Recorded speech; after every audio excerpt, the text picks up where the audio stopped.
এখন তো বর্ষা পুরো পড়েই গেছে, আর আজ দুপুরের পর থেকে তো বেশ জোরে অনেকক্ষণ ধরে বৃষ্টি হয়েছে। এখনও বাইরে টিপটাপ বৃষ্টি পড়ছে। তাই বললাম যে আজকে সবাই মিলে চিকেন পকোড়া খাওয়া হবে। আর ও আর বাবা গেছিল চিকেন আনতে, চিকেন নিয়ে চলে এসেছে।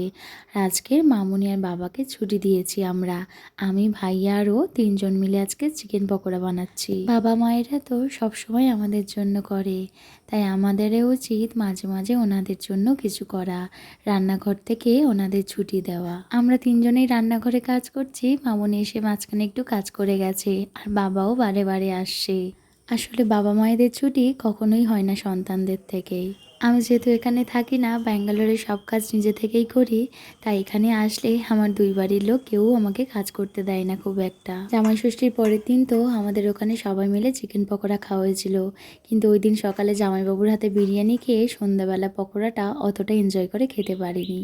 যেখান থেকে ডায়েট শুরু করেছি সেখান থেকে তো ডিপ ফ্রাইয়ের কোনো জিনিসই খাই না, কিন্তু মাঝে মাঝে খেতে খুব মন চায়। আর পকোড়াটা খেতেও কিন্তু খুব ভালো হয়েছে। বাইরে এখনও টিপটাপ বৃষ্টি পড়ছে, আর আমরা সবাই মিলে মাদুরে গোল হয়ে বসে একসাথে চিকেন পকোড়া খাচ্ছি।